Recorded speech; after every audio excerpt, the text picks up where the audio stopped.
예, 부동산 집값으로 인해서 집값 폭등으로 인해서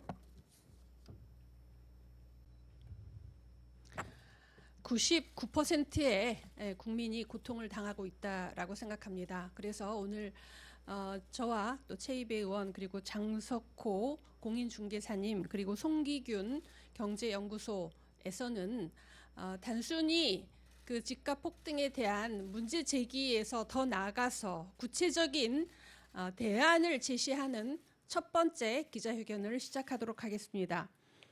저는 민주평화당 수석대변인 박주현 의원입니다.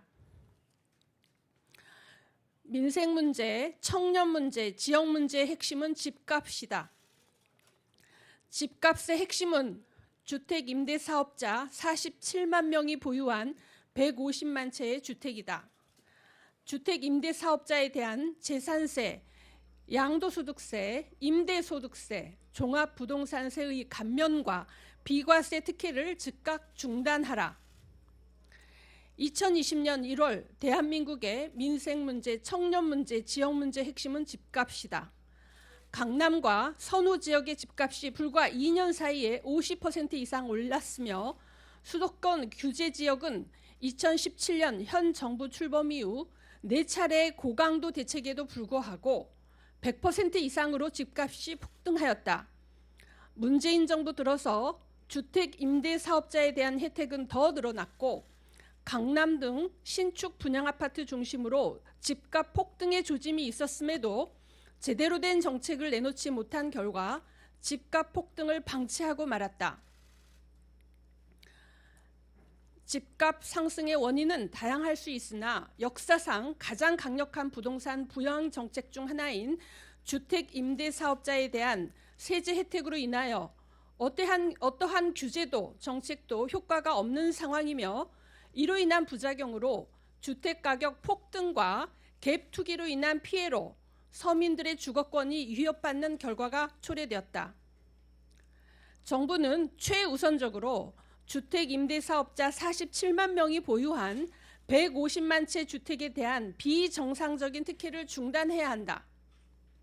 재산세 면제 및 감면, 양도소득세 장기 보유 70% 공제, 임대소득세 감면, 종합부동산세 합산 배제 등의 특혜를 폐지하고 이를 통해 150만 채의 주택이 시장에 공급되도록 해야 한다. 다만 갑작스러운 주택 임대 사업자의 양도세 부담을 완화하기 위하여 1년 유예를 주어 1년 이내 주택을 양도할 경우 일반 세율의 양도세를 부과하는 방식으로 출구 전략을 마련하면 된다. 이후 종합부동산세 등 보유세를 강화한다면 47만 명의 주택 임대 사업자들이 보유하고 있는 150만 채의 주택들이 꾸준히 시중에 나오게 될 것이다.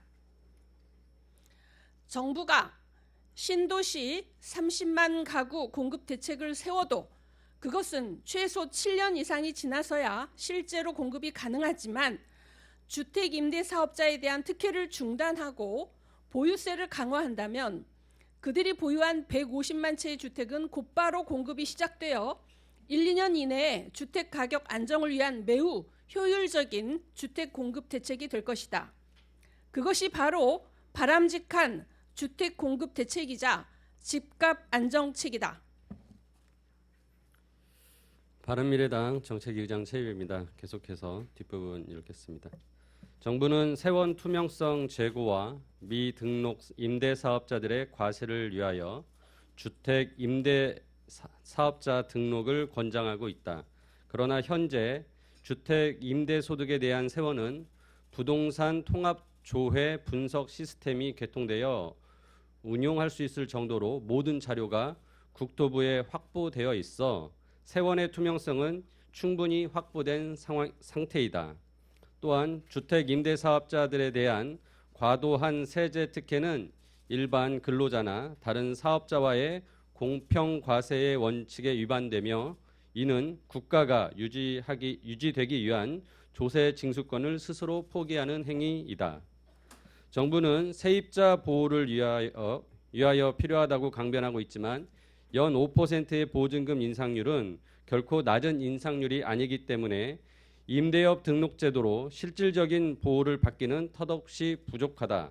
그런데도 그에 비해 다주택자를 조장하는 세금 혜택은 너무나 지나치다.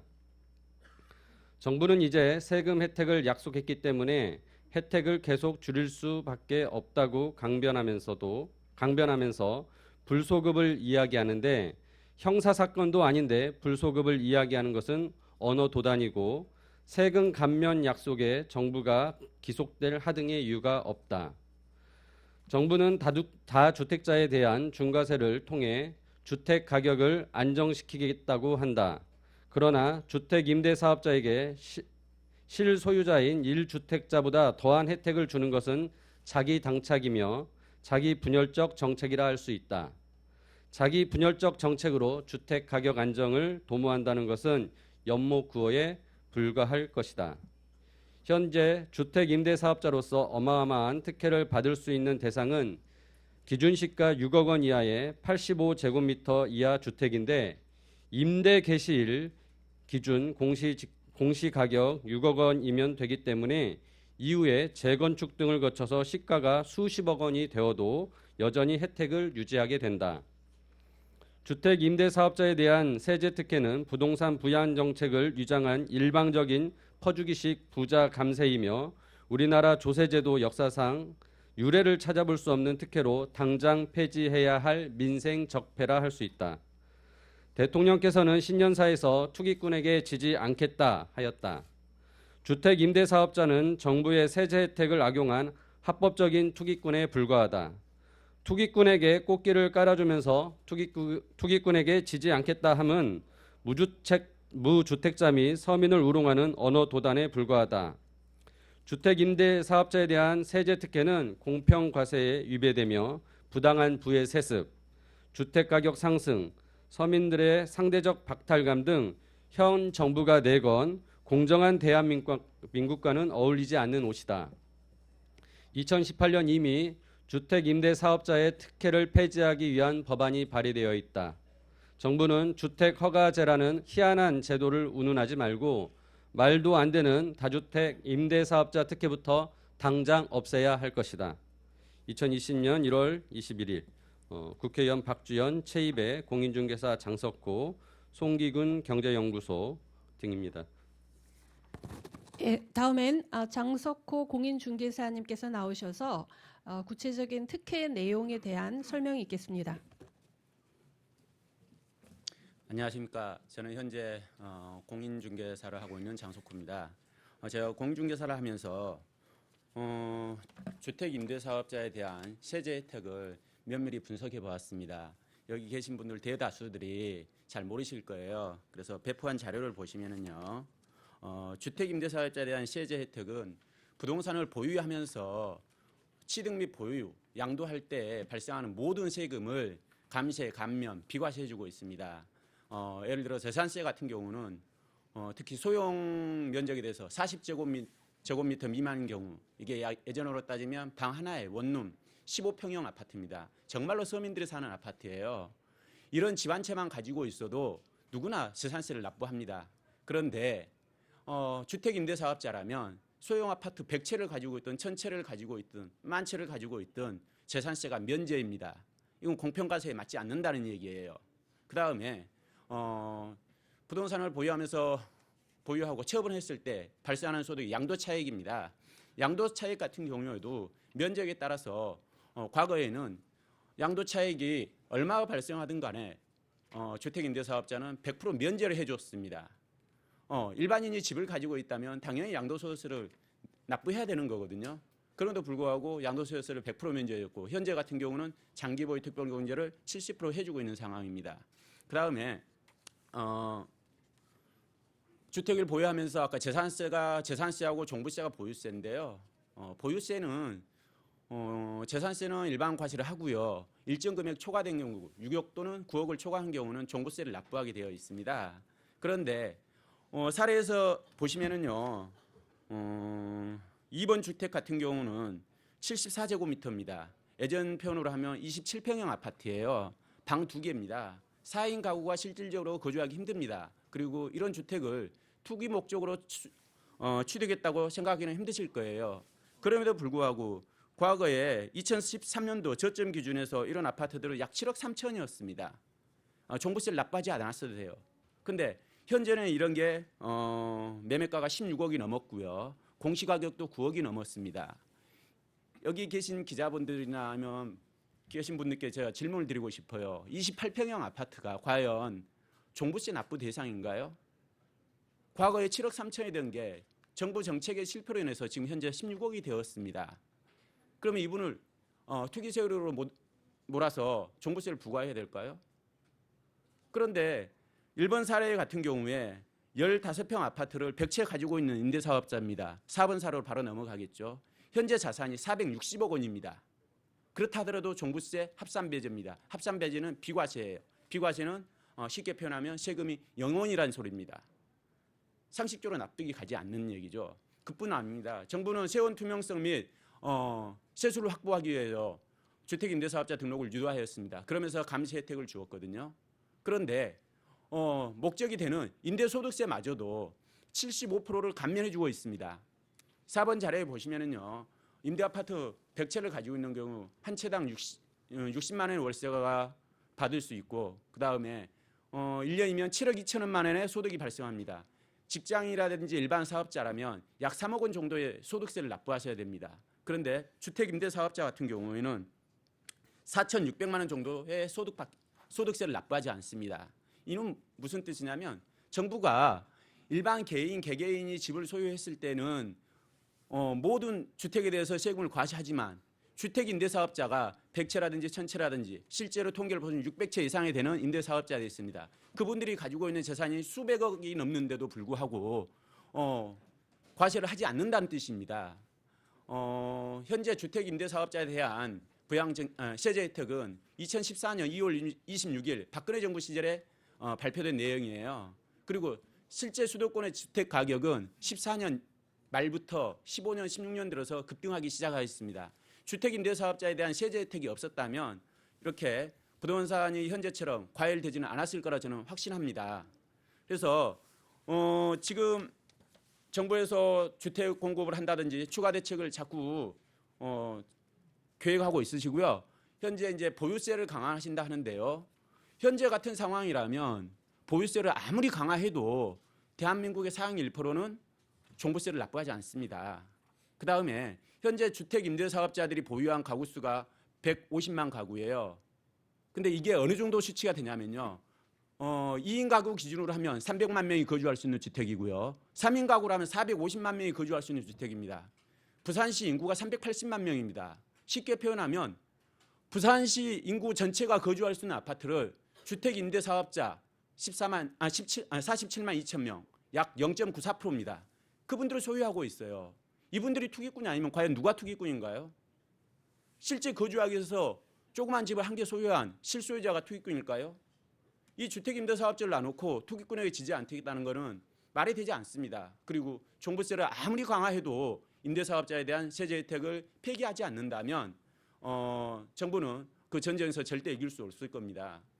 저는 주택임대사업자 등록은 의무로 다 해야 된다고 봅니다. 등록제를 폐지하자는 게 아닙니다. 세제 혜택을 일방적으로 주고 있는데 그걸 폐기하자는 뜻입니다. 혹시 필요한 자료가 있으면 저희가 다시 제공해 드릴 거고요. 질문 들어오면 질문 받아드리겠습니다. 예, 다음은 송기균 경제연구소의 송기균 소장님께서 말씀해 주시겠습니다. 예, 송기균 경제연구소 송기균 소장입니다. 저는 두 가지만 짧게 말씀을 드리고자 합니다. 문재인 정부 들어서 2017년, 18년, 19년까지 특히 서울 집값이 폭등을 했습니다. 정말 어마어마하게 폭등을 했는데 그 폭등을 시킨 첫 번째 요인이 임대사업자에 대한 세금 특혜다라고 생각을 합니다. 제가 그동안 내일신문, 경제시평, 프레시안, BCN 뉴스, 유튜브에 통해서 글을 이 서울 집값 폭등에 대해서 100편 이상의 글을 썼습니다. 이제 글을 쓰면서 조사를 하고 연구를 한 결과를 보면 이제 뭐든지 그렇잖아요. 시장이라는 것이 수요와 공급에 의해서 가격이 결정이 되지 않습니까? 그런데 수요를 보면 2017년의 경우에 서울에서 임대주택이 신규 등록이 6만 채고 2018년에 12만 채예요. 이게 이제 어느 정도 큰 물량이냐면 이 통계청의 2018년 주택 수요 통계를 보면요. 2017년하고 18년에 서울에 신규로 건설해서 공급된 주택이 17,000채하고 18,000채예요. 2018년을 보면 신규 주택이 18,000채가 공급이 됐는데 임대주택만 임대사업자들이 신규로 뭐 매입을 한 것도 있고 기존에 가지고 있는 주택 안 팔고 등록한 것도 있겠죠. 그게 12만 채입니다. 그러니까 절반을 6만 채를 신규 매입하고 치면 신규로 건설이 18,000채가 됐는데 6만 채를 임대사업자가 매입을 한 겁니다. 그러니까 수급이 완전 깨진 거예요. 30대들 실수요자들 내 집 마련은 제외하고도 임대사업자의 투기 수요만 6만 채, 주택 공급의 3배가 넘습니다. 주택 가격이 폭등한 첫 번째 원인이 이 문재인 정부에서 임대사업자에게 어마어마한 세금 특혜 준 거다라는 게 시장의 수요 공급을 왜곡시킨 거죠. 또 하나만 말씀을 드리면 이 임대사업자 물량이 어느 정도냐면 전국이 149만 채라고 그랬는데 서울만 작년 11월 말 현재 47만 채요. 47만 채가 임대주택 등록이 돼 있어요. 그런데 다주택자가 보유한 주택이 이 역시 통계청 자료를 보면 132만 채인데 다주택자 개인이 자기가 사는 집 빼고 투자 목적 또는 투기 목적으로 보유한 주택이 80만 채입니다. 그러니까 이 대통령이 이제 투기와의 전쟁을 하겠다. 이 80만 채의 다주택자 물량 팔도록 하겠다는 건데 그중에 47만 채, 60%가 임대주택이에요. 그런데 이 어마어마한 임대주택 세금 혜택 주고 있는데 어느 누가 팔겠습니까? 절대 팔지 않는다. 임대사업자의 세금 특혜 폐지하지 않으면 대통령이 전쟁하겠다. 이 거짓말인 거죠. 이 물량 팔지 않고 이 세금 혜택 놔두면서 60% 세금 혜택 거의 안 내게 해주면서 무슨 전쟁을 하겠느냐는 겁니다. 이 두 가지를 시간 없어서 말씀을 드리겠습니다. 이상입니다. 예, 주택 보급률이 100%를 넘었는데 자가 보유율은 전혀 늘어나지 않고 있습니다. 그것이 다주택자에 대해서 세금을 중과한다고 하면서 다주택자 임대사업자에 대해서는 거의 모든 세금을 면제해주는 이런 엄청난 구멍을 만들어놨기 때문에 다주택자에 대해서 세금을 중과하는 게 아니라 다주택자에 대해서 1가구 1주택보다도 더 큰 혜택을 주고 있는 이런 말도 안 되는 그 제도가 지금까지 진행이 계속이 되고 있는데 사실 그러니까 기재위에서도 이런 문제를 계속 다투었지만 기재부와 국토부에서는 정부에서 임대사업자로 등록을 하는 경우에 임대소득 과세를 할 수 있고 따라서 그리고 임대사업자 등록을 하는 경우에 일정 부분 세입자에 대한 보호가 들어갈 수 있기 때문에 임대료 인상 상한 5% 제한 등 일부 세입자 보호가 들어갈 수 있기 때문에 긍정적인 제도다라고 하면서 더 결정적으로는 정부가 임대사업자 등록을 하는 경우에 이런 혜택을 주겠노라고 발표를 했는데 그걸 없애게 되면 정부의 신뢰를 무너뜨리는 것이고 불소급의 원칙에 반한다. 이런 이런 논리로 해서 터무니없는 이 제도를 지금 온전시키고 있습니다. 하지만 임차인에 대한 보호는 사실 임대료 상한 5%라는 것이 지금 현재 그렇게 의미 있는 세입자 보호책이 되지 않고 있습니다. 그리고 비례 원칙에 의해서 이렇게 작은 혜택을 주는 것에 대해서 세입자 보호는 만약 일을 한다면 그 다주택자 임대사업자에 대한 보호는 100이 되는 이런 비례 불균형의 원칙이 있기 때문에 이것이 온전되어서는 안 되고 사실 임대소득에 대해서 임대소득세를 거두기 위해서 사업자 등록을 유도한다고 해놓고 사실상 임대소득은 매우 낮은 수준이어서 사실상 큰 의미가 없다라는 점을 말씀드리고 무엇보다도 다주택자 중과세라는 원칙을 기본부터 무너뜨린다는 점에서 이 제도가 온전되어서는 안 된다라는 문제 제기를 국회의원뿐 아니라 또 현장에 계시는 공인중개사님 또 민간에서 민생에 관한 연구를 하시는 분들과 함께 오늘 이 자리를 마련했습니다. 앞으로도 이 문제뿐만 아니라 똘똘한 한 채 문제 등을 포함해서 집값 상승을 조장하고 있는 여러 정책에 대해서 비판할 뿐만 아니라 적극적으로 구체적인 대안을 제시하도록 하겠습니다. 이상입니다.